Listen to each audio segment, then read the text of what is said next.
climate books. Hey, I'm Megan, and I'm a book nerd.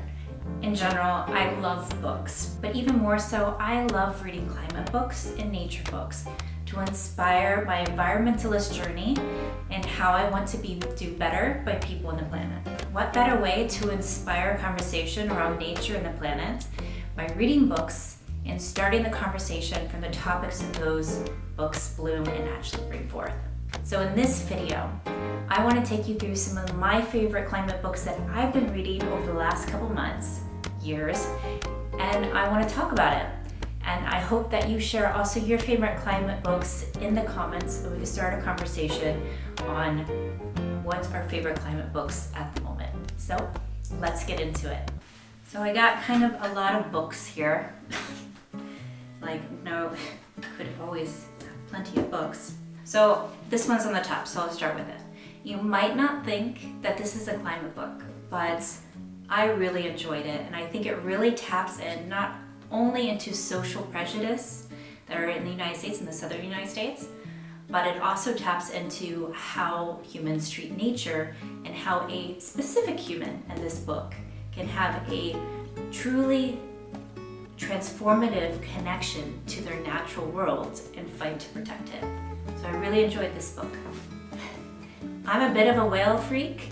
If I had a spirit animal, it definitely would be a whale. So I'm definitely enjoying this book, and I'm about halfway through it.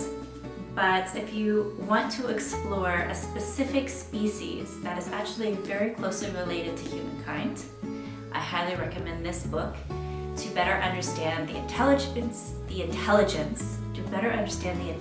behind whales, why they're so cool, and how we have so much more to learn from them. So this one I just got done reading on my train trip recently to a climate conference, and it was really eye-opening for me, especially as a white privileged woman from the United States. I knew what the book was going to be about before I approached it because I had been following the lady, and I'll definitely tag her right here on Instagram, and I had been loving her content. This book really brings you to the conversation that we're not having enough about, which is the intersection of the environment with all the other topics that we're struggling with today, from diversity and inclusion to poverty to also authoritarianism that's growing at the moment. So this is a great book to really truly start to understand how the people who are in those situations are struggling with that, and how me as a white woman can start supporting those people. So I really enjoyed this book, and it was very eye-opening for me. I highly recommend it. Okay, so I have to plug this book. I just picked it up at Change Now, and it was written by a few of my friends in the LinkedIn space, so I definitely have to push it.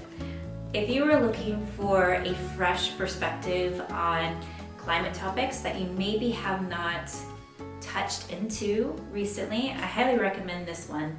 I just have read a couple sections of it, and I really have enjoyed them so far. Okay, the next ones are on my iPad because as much as I love books and the feeling of books and the way that they smell, I'm a bit too much of an environmentalist to buy them all as paper.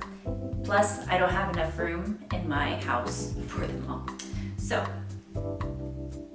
this book I've started reading recently, and I've really enjoyed it because I think part of the conversation that's missing right now is the informed hope, the informed optimism, the positive storytelling for the climate.